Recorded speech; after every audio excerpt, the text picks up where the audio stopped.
about Ask. butts. Oh, hi, YouTube. Hey. So, I'm Noodle. I'm Tiffany. We're going to talk about Cinderella since we have a lot to say about Cinderella and Yes. the movies that have been popular, I would say, in the United States. Well, Cinderella is a timeless tale that Correct. transcends race, culture, what have you. Correct. Yes. But yes, we're gonna talk about White Cinderella. And wait, Brandy. We should talk about Brandy. Ooh, we should talk Black Cinderella. But still, I would say that still counts as United States. Okay, so we're gonna talk about American Cinderella. United States, because we don't want to get in trouble with, South America. They're still Americans. Okay, and like Canada. Yeah, they're still North Americans. Sorry, Canada. I don't know your Cinderella tales. I know what I was raised with. Sorry. Cinderella gets her shoe stuck in maple syrup. Yeah. Oh, Canada. And then she goes to Tim Hortons afterwards. I don't know what that is, but they probably gave her a donut. Yeah, they did. Yeah, Tim Hortons, they make donuts, little Timbits. Really? Yeah. Oh, I didn't know that. Yeah, no, it's a real thing. It's like the Dunkin' Donuts of the Great White North. Oh my god. Yeah. Nice. They have really good tea, I hear. It's Yeah. steeped. Oh, That's okay. what their cups say. Well, we're drinking tea. Look at this breathe easy tea. Lion King. Be yourself. Thanks. Yeah, because we're sick. But we're also being ourselves, unlike, Cinderella, when she had to pretend to be somebody. Not cool. Yeah, be yourself, Cinderella. Yeah. Stop faking. Right. So what Cinderella do we want to talk about first? Well, I was just thinking about Ever After. Did she really fake being anybody? Or, not Ever After, excuse me. Ella Enchanted. Ella Enchanted was a different story. She had a curse placed on her at birth, where she was forced to be obedient. And so, like, it's kind of an interesting take on the tale. It's like, it's not a personality flaw where Cinderella's just too weak to stand up to the stepmother. It's like, she literally can't. It's like, Right. Go do that, and then she's like, yes, I'm gonna do it. Like, Yeah. otherwise she'll, like, die. And I think that one had a lot more at stake, really, if you think about it. Yeah. It wasn't just like, a marriage. It was literally... She could kill someone if they told her to kill someone. Right. So, like, when the prince talks to her, he's, like, the only one that doesn't tell her what to do, I think. He does sometimes. But he kind of... He, like, wants her to have an opinion. Yes. Yeah. I love that movie. It's Anne good. Hathaway. I love the book. early years. I love the book even more, but, like, I treat them as separate entities. Oh, they are. They're very different. Because, like, if you're like, oh, the movie, it veers from the book, it's terrible, it's like Shrek real life. But, like, what's wrong with Shrek real life? What's wrong with Shrek the book? Yeah, there's a book. Oh, yeah, there's a book. Shrek is love. It's Shrek amazing. is life. Yeah. So Ella Enchanted definitely has a different undertone. It's not so much about... I mean, it's still about being yourself and, like, learning to accept who you are and thinking for yourself. There's just kind of, like, something more serious put on the thinking for yourself aspect. Mm-hmm. I'm not editing that face out. And, stepsisters, I'd say they might be my favorite stepsisters ever. See, mine are Ever Afters. They're pretty good too, but I just, the comedic duo, like... Yes. Well, and that one is much more, it's campy. Yeah, There's like... more camp to it. Yeah, who's your favorite, Hattie or Olive? Olive. I love Olive. I mean, how can you not love that name? Yeah. Olive. I don't know a bad Olive.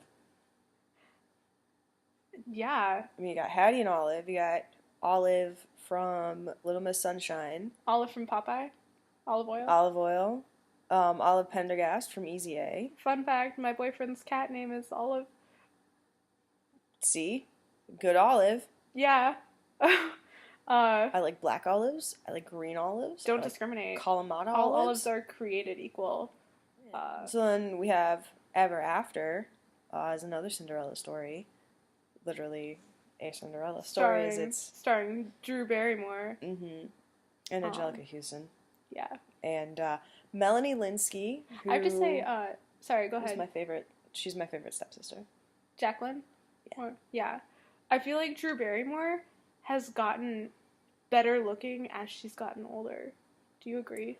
I would agree with that. But yeah, that is a great movie. It's very dynamic. I mean, there's so many elements to it that. Well, it's interesting. Danielle is she's educated, yes. which is rare for a woman of her time. Her favorite book is Utopia, and right, like, have you read that? No. Right, me neither. Yeah, like, who reads books anymore? I go on Facebook. Exactly. So, Utopia, I read that one. Yeah, and then she has all this stuff to say about it, like, yeah, walking around quoting the book. And, like, sparring with the prince verbally based on that, and, the idea that... great writers for that movie. He didn't want to be king, and, he wanted to run away from it, and she's like, yeah, but, these people deserve somebody who, like, the idea that the people who don't want power are the ones that should have the power. Yeah. Because they're not, you don't want it, so you're not going to make these decisions based on power-hungry ideals. With great power comes great responsibility. Yes. Yes. Also, Leonardo da Vinci, like, pops up in this he version. Is such a character. He's great. Oh, man. Love his shoes for the walking part on where water. he gets Danielle out of the cellar, and then they're like, that's pure genius. And he's like, yes, I shall go down in history as the man who opened a door. Right? Yep. Mona Lisa smile, which comes back as, like, kind of tied into the Cinderella story. The Mona Lisa? Mm-hmm. Well, yeah, because it gets stolen at one point, and then the prince retrieves it. Yep. I haven't seen that movie a million times. Saw it 3 times in the theater, which when I was 13, that was quite the record. Actually, like, when I was little, my mom would just have that movie on constant replay. So good. Yeah. So good. And, like, all the characters, I mean, even though the stepsisters and the stepmother are supposed to be caricatures, they're believable. Yes. Like, you're like, yes, they are the scum of the earth, except Jacqueline. But yeah, you're like, yes, I believe that someone would go to such great lengths to put someone down. There's a cat here. Cat. When the father dies. Oh yeah, like, she's like, the mom is actually sad, the stepmom. Yeah, like, there's definitely, you feel bad for her. Except, like, the thing she says is, you cannot leave me here. You cannot leave me here. And to me, that kind of says, like, what am I gonna do? What am I gonna do? Not like, you're dead, I'm really sad. Right, but it's still, it's a point of, I don't even know what word I'm looking for. Like, human frailty. Yeah. Yeah, like, it does show that she is human. And there are times even when it's like the stepmother, it seems like she's almost going to be nice to Danielle, but then she just, like, snaps out of it. She's like, oh, go do your chore. So then it's, like, heartbreaking. Like, there's this part where, like, Danielle's like, was there a time that you ever loved me at all? Yes. And then Angelica Houston replies, like, how can you love a pebble in your shoe? It's like, ouch. Yeah, that was a good moment. Oh, man, like... And the delivery. Oh, she is so evil. A Cinderella Story. Did you see that one with... Hilary Duff? Yeah. Hilary Duff. Hilary Duff. And, post Lizzie McGuire years. Yeah, it was just after she came off the height of Lizzie McGuire. Yeah. Chad Michael Murray. Right? Like, what's he done lately? Nothing. So, that movie... it had, Madeline Zima as one of the stepsisters. I think she was the stupid one. She was on The Nanny. She played the youngest daughter on The Nanny. Oh, well... Well, who's the stepmother? She has, like, all the plastic surgery. Yeah, Jennifer Coolidge. Oh, yeah. I like her. She's amazing. Yeah, she's funny. She was in Legally Blonde. She was... So that one I feel like was less dynamic, but again, it was geared towards Cinderella story. Yeah. It was geared towards teenagers. Brandy one? Oh, the Brandy Cinderella. Yeah. Whoopi Goldberg. Isn't she everybody's fairy godmother?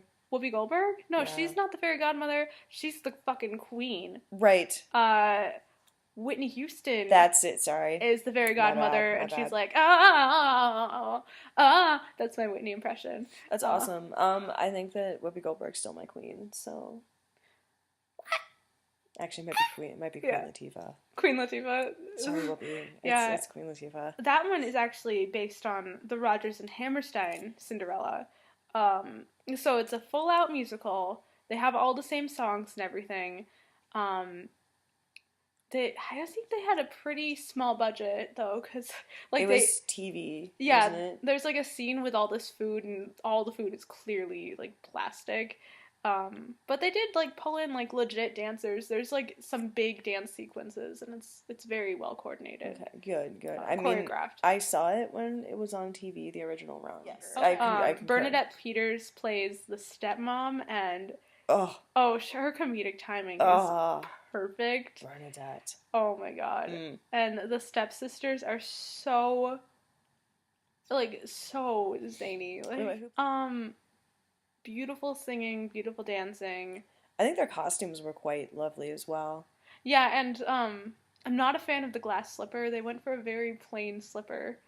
There's like no ornamentation. It's just literally like just glass. Like it looks like a vase on her foot. That was one of the things I liked about Ever After. The shoe was really unique. Yeah, and I liked the way that the rain hit it and it like kind of played music a little bit. Yeah. I thought that was nice. Or the mice. Cinderella, Cinderella, night and day, it's Cinderella. Do that. Happy Halloween. Yay. I got it. Yeah, happy Halloween. Happy Halloween.